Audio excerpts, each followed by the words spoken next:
Oke. Jadi di sini kita sudah bersama narasumber kita yaitu Kak Deksa. Mungkin Kak Deksa bisa perkenalan terlebih dahulu. Oke, boleh. Terima kasih. Perkenalkan teman-teman semua, nama aku Muhammad Deksa Afnan. Biasa dipanggil Deksa, aku dari MCC ya.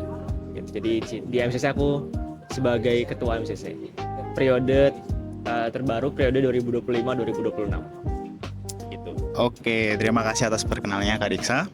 Oke, mungkin langsung aja kita masuk ke pertanyaannya ya. Pertanyaan yang pertama yaitu bagaimana strategi Kak Deksa nih untuk menanamkan nilai kejujuran dan etika kepada seluruh anggota MCC agar menjadi budaya organisasi gitulah. Gitu. Oke, karena memang MCC ini sudah berjalan puluhan tahun. Jadi sejujurnya hal itu mengalir aja gitu. Dan udah dilaksanakan sebagai habit harian bahwa memang kejujuran dan juga integritas itu ya dilaksanakannya setiap hari gitu. Jadi bukan dengan cara-cara tertentu, tapi memang karena memang sudah menjadi kebiasaan. Jadinya mungkin nggak ada hal yang spesifik khusus dilakukan gitu sih, kayak nggak ada tontonan khusus. Tapi memang kita mengedepankan akuntabilitas, terutama kalau misalnya kita bekerja sama dengan misal kayak kampus ataupun organisasi lain seperti itu. Jadi kita fokusnya lebih ke buat AMC sendiri ya, lebih tepatnya itu fokusnya lebih ke habitnya dan lingkungan dari semua orangnya gitu ya. Oke, menarik banget. Kemudian aku pengen tanya yang kedua, apa arti integritas bagi seorang pemimpin ya, especially dari pemimpin IT, dari pandangan Kak Deksa nih, lebih pandangan pribadi ya Kak. Jadi apakah hanya sekedar jujur atau mungkin ada aspek lain gitu? Oke, jujur itu pasti yang utama ya dalam integritas, tapi ada juga yang lain, yaitu adalah tidak mengulangi kesalahan itu.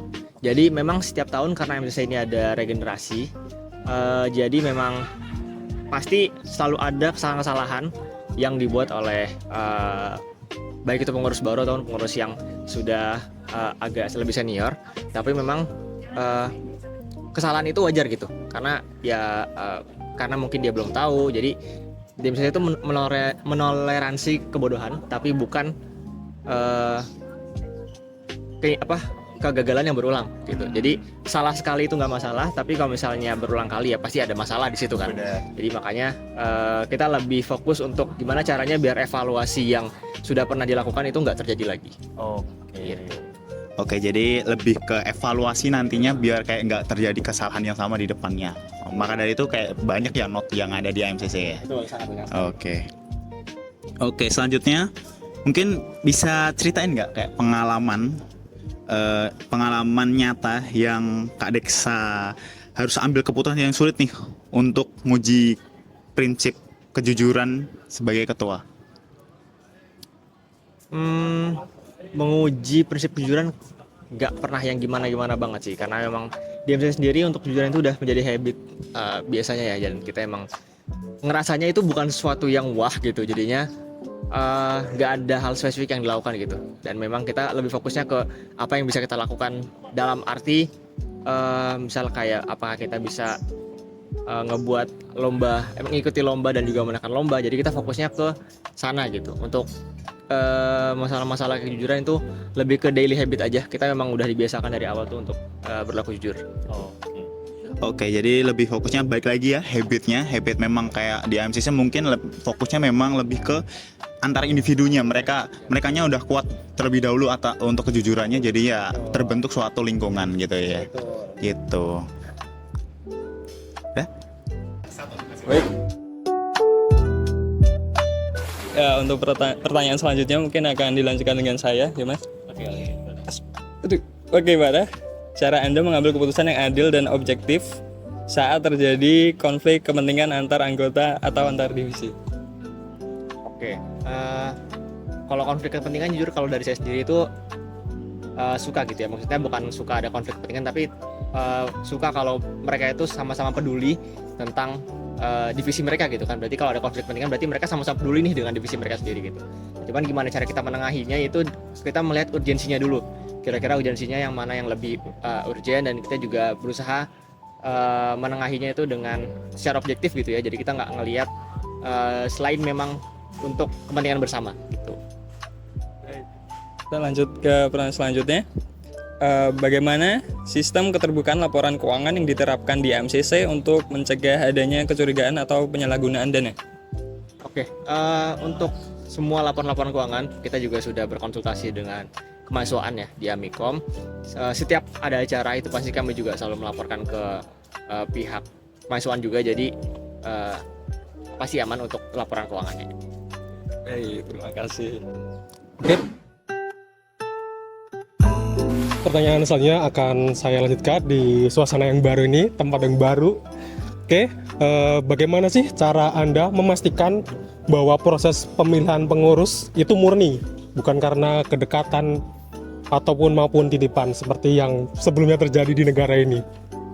Oke, kalau di kita itu karena kita memang ada seleksi bersama gitu ya, jadi memang setiap calon pengurus itu memang diseleksi dan melalui beberapa tahap gitu, dan diseleksi oleh berbagai orang gitu. Jadi mulai dari pengurusnya dan juga ada bantuan dari alumni itu memberikan saran-saran gitu. Jadi kita bisa ngelihat kira-kira yang paling objektif, kira-kira seseorang ini kira-kira apakah cocok untuk di MCC. Jadi kalau di MCC itu kita nggak pernah nolak karena emang oh dia ini dalam tanda kutip misalnya buruk gitu.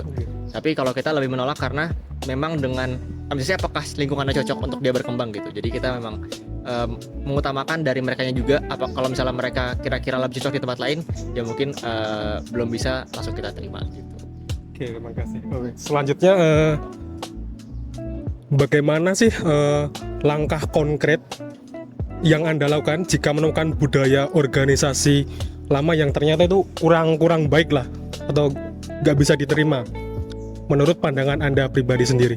Oke, pertama pastinya kita evaluasi dulu ya masalahnya ada di mana. Kita cari root cause-nya, akar masalah di mana. Habis itu coba ngelihat kira-kira dengan masalah ini kita bisa nge-solve dengan cara apa aja gitu. Jadi kita breakdown beberapa cara. Terus kita lihat kira-kira cara yang paling optimal dan juga efektif itu yang mana gitu. Terus baru kita coba laksanakan di kepengurusan selanjutnya. Itu. Sudah aman. Oke. Mas Deksa, nah di zaman sekarang nih kan di organisasi ya terutama ada kayak isu-isu atau stigma-stigma kalau senior tuh nakutin nih. Nah ngasih banyak tekanan, apalagi tuh sekarang ada video-video kalau kayak setiap kita rapat ada senior-senior yang udah sepuh banget ikut. Ya, nah, ke Mas Deksa pasti udah pernah tahu kan video-video kayak gitu. Nah aku nih masuk ke pertanyaannya, bagaimana sikap Mas Deksa ketika menghadapi tekanan dari pihak luar atau senior yang meminta sesuatu yang bertentangan dengan hati nurani Mas Deksa? Oke, kalau dari alumni sendiri kita itu memang sudah ada aturan tersendiri gitu. Jadi memang dari alumni itu nggak bisa langsung ngasih saran atau itu langsung ke misalnya pengurus gitu. Jadi harus melalui beberapa tahap, harus melalui ketua dulu, baru nanti ketua yang meneruskan gitu. Kalau dibilang tekanan kayaknya belum pernah ada tekanan ya. Jadi mungkin lebih ke kita tentu aja ada rapat yang memang dikhususkan untuk sharing dengan alumni, tapi itu bukan sesuatu yang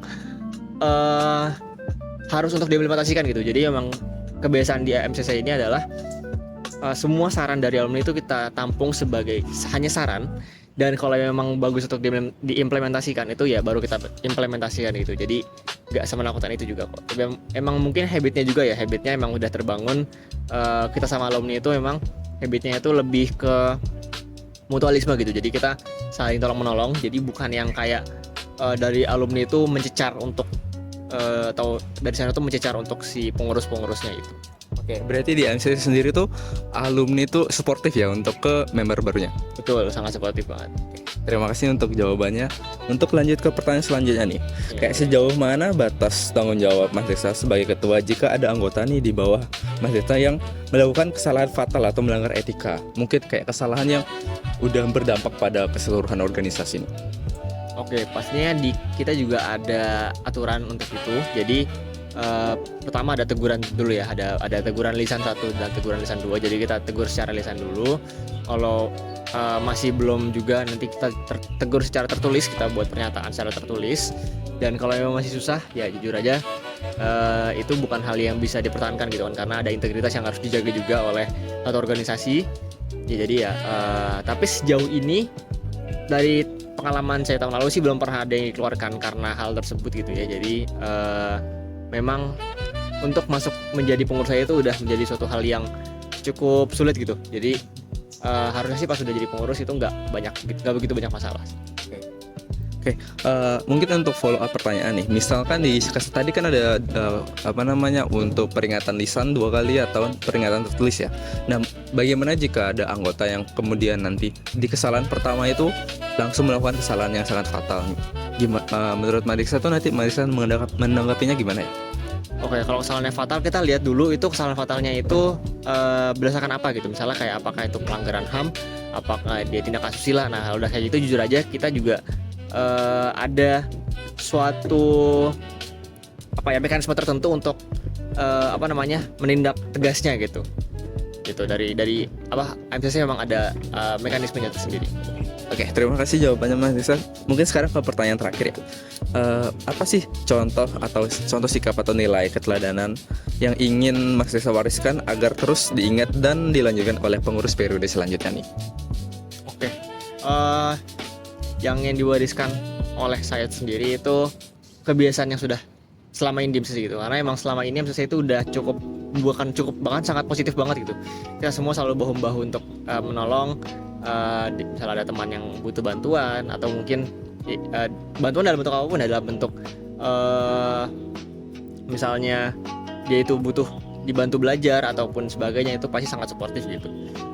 Lebih ke habit-habit hariannya sih yang ingin dipertahankan gitu, karena secara garis besar sampai saat ini pun MCC sudah sangat positif untuk habit-habit yang dibangun. Baik, terima kasih Mas Diksa. Sekian pertanyaan dari saya. Oke, terima kasih. Oke, terima kasih Kak Diksa atas waktunya, gitu kan. Terima kasih juga udah ngeluangin waktu yang berharganya. Jadi kita benar-benar terasa berterima kasih banyak gitu kan